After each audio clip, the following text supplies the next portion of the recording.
Assalamu алейкум айымдарым.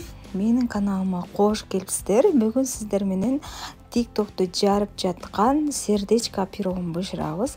Жана бул пирог миксерсиз жасалат. Сөз түрдө видеону аягына чейин караңыздар. Андай эмесе кеттик пирогду жасап баштайбыз. Мына ушундай аябай сонун болуп чыгат. Эң эле биринчи ушундай чуңкур идишибизге 2 жумурткабызды жарып алабыз. Сөз түрдө жумуртка бөлмө температурасында болушу керек. Холодильниктен алып иштетсек, пирогубуз жакшы көтөрүлбөй калышы мүмкүн. Андан кийин жумуртканы салгандан кийин артынан шекерди кошуп, жакшылап аралаштырышыбыз керек болот. Шекер эригенче жакшылап аралаштырабыз.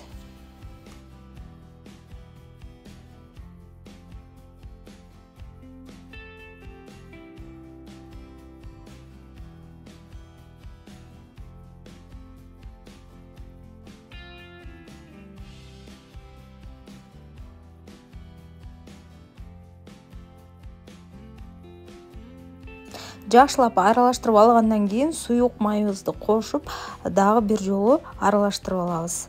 Андан артынан барып бөлмө температурасындагы айранды кошобуз.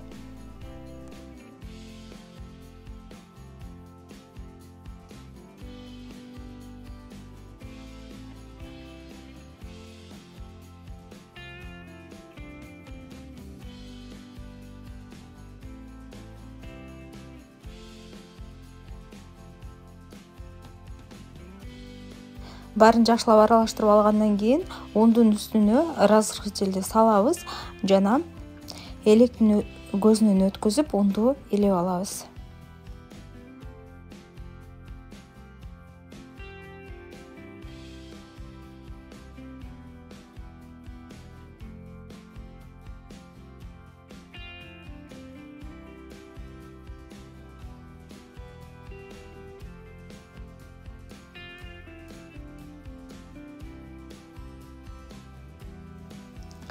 Унду салгандан кийин эми массаны жакшылап аралаштырып алабыз. Камырдын ичинде ундун түйүрчүктөрү калбашы керек. Баарын бирдей масса болгуча аралаштырып чыгабыз.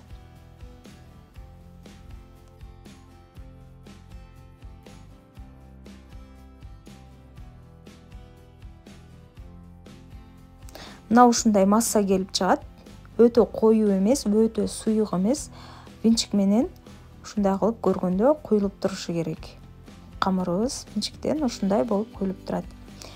Эми бизге фольгага мен форманы салып даярдап алдым. Эгер сиздерде кандай форма бар, ошол формага бышыра бересиздер. Мен кольцого эле астына фольга төшөдүм дагы. Андан кийин эки четтерин жаап чыктым. Камыр агып кетпей тургандай кылып. Сиздерде жөнөкөй духовканын формасы болушу мүмкүн, табагы болушу мүмкүн, ошого бышыра берсеңиз болот. Жана азыр TikTok'то ушундай сердечкалар хит болуп жатат. Мен ушул пирогдун бетине коздук үчүн азыр шприц менен сердечко жасап чыгамын. Бул кара камырды сиздер эмнеден жасасаңыздар болот. Шоколадты эритип алып эле ага камырдан кошуп, пирогдун камырынан кошуп, бир аз аралаштырып жиберип жасап алсаңыздар болот. Же болбосо пирогдун камырынан азыраак алып, какао кошуп туруп, жакшылап аралаштырып туруп, дагы ушундай кылып кара камыр жасап алсаңыздар болот. Жана ошону шприц менен ушундай тоголок кылып, тамчы сыяктуу тоголок кылып пирогдун бетине биринчи салып чыгабыз. Андан кийин барып ушундай таякчанын жардамы менен эки жакка өзүбүз каалагандай эки жакка сызып, жүрөкчө формасына келтирип алабыз. Аябай коз көрүнөт жана өзгөчө болуп чыгат.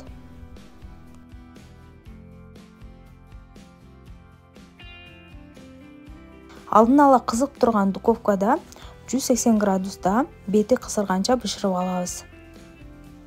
Мына ушундай болуп пирог да даяр болду. Аябай дамдуу болуп чыкты жана бети аябай коз болуп чыкты. Сөз түрдө ушул рецептти жасап көрүңүздөр. Миксерсиз жасадым. Менде азыр миксер жок болгондуктан миксерсиз жасап көрдүм жана үйдөгүлөргө аябай жакты. мына ушундай жумшак болуп чыгат. Менин каналымды жоголтуп албаш үчүн сөзсүз түрдө каналга катталып коюңуздар жана видеого лайк басып ой пикир калтырыңыздар.